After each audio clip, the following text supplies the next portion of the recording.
श्री शिवाय नमस्तुभ्यम। हम सबको पता है कि 14 जनवरी को मकर संक्रांति का बहुत ही पावन सा दिन है और हम सभी लोग इस दिन को खिचड़ी पर्व के नाम से भी जानते हैं ना। गुरु जी का एक उपाय है जिसमें उन्होंने बताया था कि तिल के लड्डू में सिक्का डालना है और इस उपाय का नाम है गुप्त लक्ष्मी उपाय। जो भी व्यक्ति इस उपाय को बिना किसी को बताए करता है उनके घर में साल भर माँ लक्ष्मी का वास बना रहता है। कभी भी उनके घर में धन की कमी नहीं होती, संपदा की कमी नहीं होती, पूरी फैमिली पूरा परिवार उनका खुश रहता है। ठीक है ना। तो इसी की बात हम लोग करेंगे कि आखिर उस तिल के लड्डू में हमें वो सिक्का कैसे डालना होगा। ठीक है ना।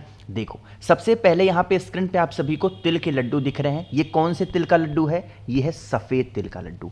आपको पहले कोशिश करना है सफ़ेद तिल का लड्डू।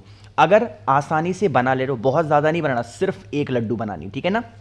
बना लेना। बनाने के बाद में अगर मान लो कि नहीं मिलता है सफ़ेद तो आप काले तिल का भी बना सकते हो, गुड़ वगैरह अच्छे से डाल करके। ठीक। अब क्या करोगे, जब आप इसके लड्डू को बनाओगे ना तो चाहे आपके पास में 1 रुपए का सिक्का हो, 2 रुपए का हो, 5 का हो, 10 का हो, कोई इशू नहीं है, कोई दिक्कत नहीं। कोई भी एक सिक्का आप ले लो और उस सिक्के को गुड़ के लड्डू के अंदर ही आपको डाल करके और अच्छे तरीके से जैसे आप बनाते हो ना, अपने हाथों से दबा दबा करके लड्डू बनाना। कम से कम एक ही लड्डू होना चाहिए, ज़्यादा से ज़्यादा आपकी इच्छा, कोई दिक्कत नहीं है। बट जो सिक्का डालोगे वो एक ही लड्डू के अंदर डालना होगा। मेरी बात इतनी समझ में आई। अब देखो, आपके घर में जितने भी सदस्य वर्तमान समय में रहते हो, चाहे 4 लोग रहते हो, 5 लोग रहते हो, 10 लोग रहते हो, 50 लोग रहते हो, उससे मतलब नहीं है। जितने भी लोग हों उन सभी के हाथों से उन तिल के लड्डुओं को हाथों से स्पर्श करा देना, टच कराना। ठीक है ना। टच कराते समय किसी को ये नहीं बताना है अपने घर में कि आपने कौन से लड्डू के अंदर सिक्के को दबाया है। इसीलिए इस उपाय का नाम है गुप्त उपाय, यानी कि गुप्त लक्ष्मी का उपाय। ध्यान रखिएगा, गुप्त क्यों कहते हैं? क्योंकि हम यह उपाय बड़ी सीक्रेट वे में कर रहे हैं, किसी को बिना बताए कर रहे हैं कि हमने इसके अंदर सिक्का डाला है। लेकिन आपको ध्यान होना चाहिए कि जो आपने जितने भी लड्डू लिए हैं 3-4, आपने कौन से लड्डू के अंदर सिक्के को डाला है, इस चीज का विशेष ध्यान दीजिएगा। ठीक, बातें समझ में आई। फिर उन सभी लड्डुओं को लेकर के कहाँ पे जाना है? किसी भी मंदिर में जाओ, चाहे वो महादेव का मंदिर हो, चाहे वो देवी माँ का मंदिर हो, या फिर भगवान हनुमान जी का मंदिर हो, किसी भी देवी देवता के मंदिर में आप जा सकते हैं। वहाँ पर देखो, गुरुजी ने उपाय में तो ऐसा बताया है कि हमको वहाँ पे लेके जाना है और उस गुड़ के लड्डुओं को, या फिर जो लड्डू आपने तैयार किया है तिल वाला जिसके अंदर सिक्के डाले हैं, आपको मंदिर में रख करके बिना बताए चले आना है। लेकिन मुझे यहाँ पे थोड़ा सा दिक्कत होता है। देखो, जैसे आप महादेव के शिवलिंग के पास लेकर गए और वहां पर आपने बिना बताए रख दिया। अब देखो, वैसे तो महादेव के शिवलिंग के ऊपर चढ़ी हुई चीज को कोई खाता नहीं है, बट मान लो कि मंदिर खुला हुआ है, कोई गौ माता आ गई, कोई कुत्ता आ गया, कोई बंदर आ गया, कोई जानवर आ गया और उन तिल के लड्डुओं को खा लिया। अब आपने तो उसके अंदर क्या रखा है? सिक्का डाला है। तो वो सिक्का जाने अनजाने में किसी के भी दांतों के नीचे पड़ गया, फिर किसी के पेट में चला गया, तो जितना आपको पुण्य नहीं मिलना ना, उससे ज्यादा आपको पाप मिलेगा। ठीक है ना। तो मेरा आप बात मानो, मेरी बात यह है कि आप वहां पे जाना, चाहे किसी भी ब्राह्मण को देना हो, किसी भी जो भी वहां पे दीन दुखिया हो, या फिर किसी को दो, तो उनको बता देना कि भैया देखो, इस वाले लड्डू में सिक्का है, इसको निकाल के पहले आप अपने पास में रख लेना, उसके बाद लड्डुओं को खाना बिना बताए। मतलब कि उनको आपको बताना होगा कि इसमें सिक्का कौन सा है ना। आप बिना बताए वहां पे रख दोगे तो हो सकता है किसी के दांतों में पड़ जाए, कोई उठा के खा लिया तो उनके दांतों के नीचे पड़ सकता है, फिर पेट में जा सकता है, तो ये कहीं ना कहीं गड़बड़ होगा। इसलिए किसी को भी दो मंदिर के पास में, उनको बता देना भैया देखो इसके अंदर सिक्का है, इसको निकाल के रख लो या कहीं दान कर देना, आप इसको खा लीजिए। ठीक है ना। ऐसे करना, और जो व्यक्ति इस उपाय को करता है उनके घर में माँ लक्ष्मी का आगमन हमेशा होता है। ठीक है ना। करिएगा जरूर। तो पहला उपाय तो आपको समझ में आ गया है। आगे बढ़ते हैं अब इस वीडियो के हम लोग अपने दूसरे उपाय की तरफ, जो कि हमें करना होगा सफेद तिल के साथ में। ठीक है ना।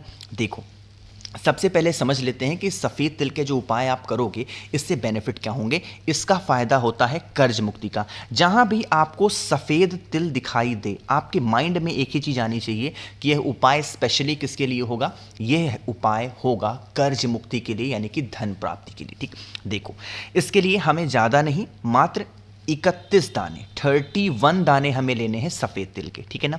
सफ़ेद तिल लेना, साथ ही साथ आपको इस प्रकार से लेना होगा घी, है ना। घी का इस्तेमाल मकर संक्रांति के दिन बहुत अच्छे से किया जाता है, इस चीज़ का ध्यान रखिएगा। तो घी लीजिएगा, और घी के साथ में आपको थोड़ा सा काला तिल। अब काले तिल को आपको गिनती करने की ज़रूरत नहीं है, काला तिल बस एक चुटकी है ना।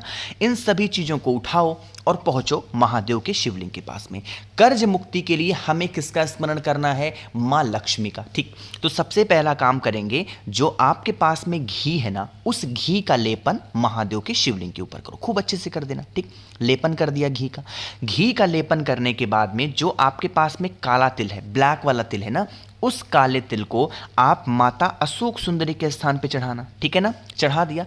अब जो सफेद वाला तिल आपके पास में है, व्हाइट वाला, उस सफ़ेद तिल को जो घी का लेपन आपने किया है ना, उस घी वाले लेपन के ऊपर जो भी व्यक्ति आपका पैसा वापस नहीं कर रहा है या फिर आप किस कारण से कर्ज में परेशान चल रहे हो, उसका स्मरण करके समर्पित करना। और फिर आप लोगों को जो जल चढ़ाना है, माता के हस्त कमल, जो ये गोल गोल पार्टीशन आपको दिख रहा है यहाँ पे, पूरा गोल गोल समर्पित करना है। कहीं पे भी और जल नहीं चढ़ाना। महादेव के शिवलिंग के ऊपर इस उपाय में जल नहीं चढ़ाना है, आपको वो जल माता के हस्त कमल पे गोल गोल तांबे के लोटे से श्री शिवाय नमस्तुभ्यम का जप करके अगर आप चढ़ा देते हैं तो यकीन मान लीजिए आपकी फैमिली में, परिवार में कभी भी पैसों की किल्लत नहीं होगी। देवी माँ लक्ष्मी की कृपा आपके ऊपर, आपके पूरे परिवार के ऊपर हमेशा बनी रहेगी। ठीक है ना, 2 उपाय आपको समझ में आ गए हैं। आगे बढ़ते हैं अब इस वीडियो के हम लोग अपने तीसरे उपाय की तरफ, जो कि हमें करना होगा काले तिल के साथ में।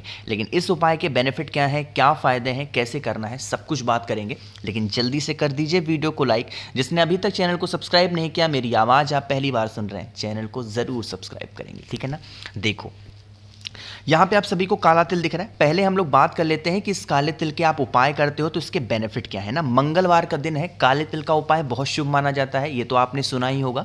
तो आपको यह उपाय अपने घर के रोग बीमारी को दूर करने के लिए करना। जैसे घर में बहुत बीमारियां आ गई, बहुत रोग आ गए, अब उन रोगों को ख़त्म कैसे किया जाए, तो आप इस उपाय को करेंगे। इसके लिए आपको 1 चुटकी काला तिल लेना। ध्यान रखिएगा, मैं बार बार कह रहा हूँ, काले तिल की मात्रा ज़्यादा नहीं लेनी है, बस 1 चुटकी काला तिल लीजिएगा। ठीक है ना, ले लिया। लेने के बाद में अब इस मंगलवार के दिन हमें ज़रूरत पड़ेगी सरसों के तेल की। ठीक है ना, बहुत ज़्यादा नहीं, बस थोड़ा सा सरसों का तेल, 1 चम्मच या 2 चम्मच। ठीक, उसको लेने के बाद में हमें सबसे ज़रूरी एक चीज़ लेनी है और वो होती है बेलपत्र। और महादेव की सबसे प्रिय चीज़ भी ये होती है। अब आपको क्या करना है, इसे लेकर के पहुँच जाना है महादेव के शिवलिंग के पास में। थोड़ा सा तरीका समझते हैं। जो बेलपत्र है अभी उसे अपने पास में रखेंगे। सबसे पहला काम करेंगे, जो आपके पास में सरसों का तेल है जिसके अंदर आपने काला तिल डाला है, उसे महादेव के शिवलिंग के ऊपर समर्पित करना। ठीक है ना, काले तिल को क्या करोगे, सरसों के तेल के साथ में महादेव के शिवलिंग के ऊपर समर्पित कर देना। बस इतना काम कर लीजिए। जब काले तिल को समर्पित करोगे तो पहले तो उस व्यक्ति का नाम और गोत्र जरूर बोलेंगे, जो व्यक्ति क्या है, आपके घर में बीमार पड़ा है। बीमार पड़ा होने वाले व्यक्ति के साथ ही साथ आपको महादेव का, काशी विश्वनाथ महादेव का स्मरण भी जरूर करना है। कौन सा नाम लोगे, यहां पर लिख भी दिया मैंने, काशी विश्वनाथ महादेव का स्मरण करना। अब जब इतनी सारी चीजें हो जाएं तो फिर आपको 1 लोटा शुद्ध जल तांबे के लोटे से समर्पित भी कर देना। तीसरा काम क्या करना है, मैंने आपको बेल पत्र दिखाई है। उस एक बेल पत्र को माता अशोक सुंदरी के स्थान पे जब समर्पित करोगे तो यहाँ पे आप लोगों को एक नाम बोलना है। वो नाम मैं कई बार बता चुका हूँ, मणिभद्र का नाम लेना है। किसका स्मरण करोगे, मणिभद्र का नाम लेके बेल पत्र को समर्पित करना। भोले शंकर से, महादेव से औषधि मांग करके इस बेल पत्र को उठा लेना। इसे लेके अपने घर पे जाएंगे और जो व्यक्ति घर में बीमार पड़ा है उसे इस बेल पत्र को खिला देना।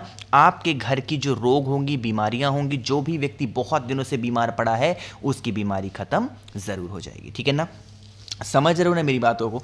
3 उपाय आपको समझ में आ गए होंगे। आगे बढ़ते हैं अब इस वीडियो के हम लोग अपने सबसे आखिरी और बहुत इंपॉर्टेंट उपाय की, जिससे आप अपने जीवन के जो कष्ट हैं उन कष्टों का निवारण के लिए, उन कष्टों को खत्म करने के लिए आप इस उपाय को कर सकते हैं। ठीक है ना, इसके लिए आपको यहाँ पे दिख रहा कुछ उड़द की दाल। यहाँ पे मैंने जानबूझ करके ऐसा दिखाया, जो चीज़ें खिचड़ी में इस्तेमाल होती हैं, मैं बार बार बोल रहा हूँ, जो चीज़ें खिचड़ी में इस्तेमाल होती हैं, जैसे मूंग हो गया, चावल हो गया, हल्दी हो गया, आलू हो गया, गोभी हो गया, जो भी चीज़ें आप खिचड़ी में डाल दोगे, बहुत सारे जगहों पे अलग अलग उसमें डाला जाता है हर चीज़ को, आपके यहाँ जैसे भी बनता हो खिचड़ी, उन सभी सामग्री को पीले कपड़े में रख करके आपके घर के आसपास में कोई भी देवी देवता का मंदिर हो, वहां पर किसी ब्राह्मण को अगर खिचड़ी का दान हम कर देते हैं, जो खिचड़ी बनाते हैं हम अपने घर में, पका पकाया नहीं, खिचड़ी बनाने वाली सामग्री को अगर हम दान करते हैं तो यह सबसे बड़ा दान माना जाता है मकर संक्रांति का। कोशिश करिएगा जितने भी उपाय मैंने आपको बताए हैं दोपहर के 2:58 के बाद करिएगा, क्योंकि इसी वक्त सूर्य देवता मकर राशि में प्रवेश कर रहे हैं और यही वो शुभ समय होगा हमें कोई भी उपाय करने का मकर संक्रांति में। बाकी खिचड़ी वगैरह आप अपने घर में जो भी बनाते हो खाते हो वो अपने टाइम से खाना, बट जो उपाय करने का टाइम होगा वो दोपहर के 2:58 के बाद में कभी भी कर सकते हैं। तो मैंने कोशिश की आप सभी को हर एक बातों को अच्छा समझाने की। एक बार फिर से मेरी तरफ से आप सभी को मकर संक्रांति खिचड़ी के इस पावन पर्व की बहुत बहुत शुभकामनाएं। भोले शंकर की कृपा, भगवान सूर्य की कृपा आपके ऊपर, आपके पूरे परिवार के ऊपर हमेशा बनी रहे। बाकी वीडियो पसंद आई हो तो लाइक करिएगा, कुछ पूछना है नहीं समझ में नीचे कॉमेंट सेक्शन में पूछें, और मेरे जितने भी भाई बहन आवाज़ आज मेरी पहली बार सुन रहे हैं चैनल को ज़रूर सब्सक्राइब करेंगे। श्री शिवाय नमस्तुभ्यम।